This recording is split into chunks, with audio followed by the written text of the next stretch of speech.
Harry and William honored their late mother, Diana, last week when they unveiled a commemorative sculpture of her at Kensington Palace.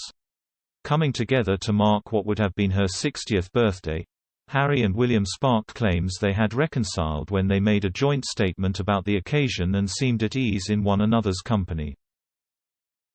However, many believe the brothers still have a long way to go before they can get their relationship back on course. Some sources even claimed they were determined to put on a show to make sure the spotlight was on their mother for the emotional occasion. Harry and William also had a hand in designing the sculpture, having commissioned it back in 2017, on the 20th anniversary of Diana's death, explaining why the Duke of Sussex travelled across the Atlantic to see it. The brothers reportedly shared their memories of their mother with the artists as well, in a bid to make sure it embodied her.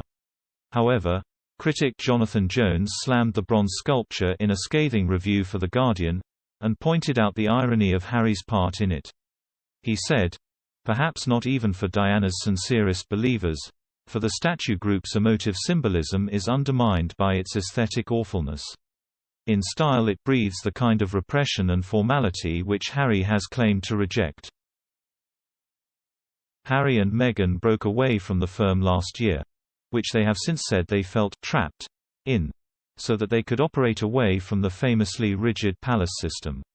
Even before they officially stepped back from their royal roles, Meghan told ITV that the stiff upper lip, often associated with the royal family, was internally damaging in her opinion. Harry has since claimed in his docuseries, "The Me You Can't See," that his life was like The Truman Show and that it was comparable to being a zoo exhibit. Now outside of the firm, he has repeatedly aligned himself with his rebellious mother and claims to have picked up her legacy. Yet, the Diana statue appears more akin to classic royal attitudes rather than the Princess of Wales' warm and rebellious nature, according to Mr. Jeunesse analysis, and he was not alone in condemning the Diana statue. TV legend Piers Morgan tweeted, "The statue's the one thing Diana was not, dull." Critic John MacDonald also wrote in the Sydney Morning Herald that bronze sculptures are more suited to the Victorian era than modern figures of global status like Diana. He said, "Bronze statues now run the risk of being viewed as kitsch, that is, as items of overblown, false emotion, masquerading as high art." Sculptor Ian Rank Broadley has sailed perilously close to the winds with an image of a rather stern-looking Diana surrounded by an anonymous, multicultural trio of small children. He added, "The attempt to imbue the subject with dignity and grandeur looks merely stiff and pompous." Others questioned the style of the clothes Diana was wearing, the positioning of the three small children and the sculpture's general likeness to the late Princess of Wales. Writing in the Evening Standard, commentator David Ellis said, "Rank Broadley has sucked the life from her. She stands heavily, in her dullest clothes. Statues should not wear belts."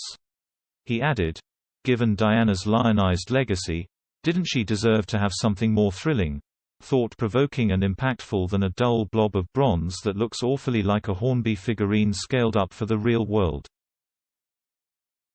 However, some members of the public declared the statue as a beautiful piece of work and a fitting tribute to Diana. Kensington Palace said the sculpture reflected Diana's warmth, elegance and energy, and in their statement the brothers paid tribute to the artists. It read, "Thank you to Ian Rank Broadley, Pip Morrison and their teams for their outstanding work, to the friends and donors who helped make this happen, and to all those around the world who keep our mother's memory alive."